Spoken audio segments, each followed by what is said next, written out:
അയ്യോ ചേച്ചി, എനിക്കൊരു കാര്യം പറയാനുണ്ട് ചേച്ചി. അയ്യോ ചേച്ചി, എനിക്കൊരു കാര്യം പറയാനുണ്ട് ചേച്ചി. എന്താണെന്നറിയോ?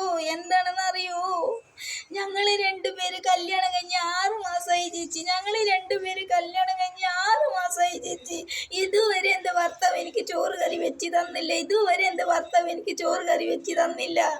തൊടുക്കല് പഠിക്കലും മുറ്റടിക്കല് തുണി അലക്കലും ഒന്നുമില്ല. ഇയാള് പോവും കുളിക്കും, പേരെല്ലാം പൗഡർ ഇടും. ഇയാൾ എന്നോട് പറയും ഞാൻ ടൗണിൽ പോകുന്നെന്ന്. ടൗണിൽ പോകുന്നൊന്നുമല്ല, ഇയാൾ അപ്പുറത്തെ വീട്ടിലേ ഇരിക്കുന്നത്.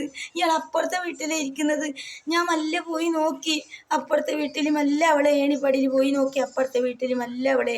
പോയിട്ട് അവൾ അട്ടത്തിലിരുന്നു.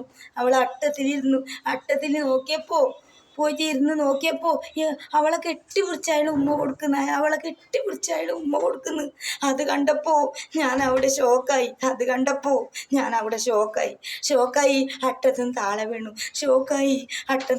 വീണു ചേച്ചി ഞാൻ. പിന്നെ ഇങ്ങനത്തെ ഭർത്താവ് ഉണ്ടായിട്ട് എന്താ ഗുണം ചേച്ചി? എന്തെങ്കിലും ഗുണമുണ്ടോ? ഇങ്ങനത്തെ ഭർത്താവ് ഉണ്ടായിട്ട് എന്തെങ്കിലും ഗുണമുണ്ടോ? എന്ത് ഗുണമില്ലാന്ന്. ഇയാളെ ഞാൻ കല്യാണം കഴിച്ച് വെറുതായി. ഇയാൾ കല്യാണം കഴിച്ചിട്ട് ഞാനിപ്പോൾ കൗത്തൊക്കെ വള്ളിയിട്ട് തൂങ്ങേണ്ടി വന്നു. ഇയാൾ വീട്ടു ജോലി എന്തു ചെയ്യില്ല. ഞാനില്ലാത്ത ടൈമിൽ ഇയാൾ മറ്റേ വീട്ടിലിരുന്നിട്ട് മറ്റേ പെണ്ണോട് മയങ്ങുന്ന ആൾ എനിക്കെന്തിനാ? ഞാൻ ഇല്ലാത്ത ടൈമിൽ ഇയാൾ പിന്നൊരു വീട്ടിലിരുന്നിട്ട് പിന്നൊരു പെണ്ണോട് മയങ്ങുന്ന ആൾ എനിക്കെന്തിനാ? ഇങ്ങനത്തെ ഭർത്താവ് എനിക്കെന്തിനാ? എനിക്ക് വേണ്ട. ഞാൻ നാളെ തന്നെ ഡൈവേഴ്സ് കൊടുക്കും. എനിക്ക് വേണ്ട ഇങ്ങനത്തെ ആൾ. എനിക്ക് ഇങ്ങനത്തെ ആൾ വേണ്ട. മറ്റൊരു പെണ്ണോട് സംസാരിക്കുന്നത്, മറ്റൊരു പെണ്ണോട് മയങ്ങുന്ന ആൾ എനിക്ക് വേണ്ട. മറ്റൊരു പെണ്ണോട് സംസാരിക്കുന്ന, മറ്റൊരു പെണ്ണോട് മയങ്ങുന്ന, മറ്റൊരു പെണ്ണോട് ചിരി കളി കൊഞ്ചി കളിക്കുന്ന ഭർത്താവ് എനിക്ക് ആവശ്യമില്ല. എനിക്ക് വേണ്ട.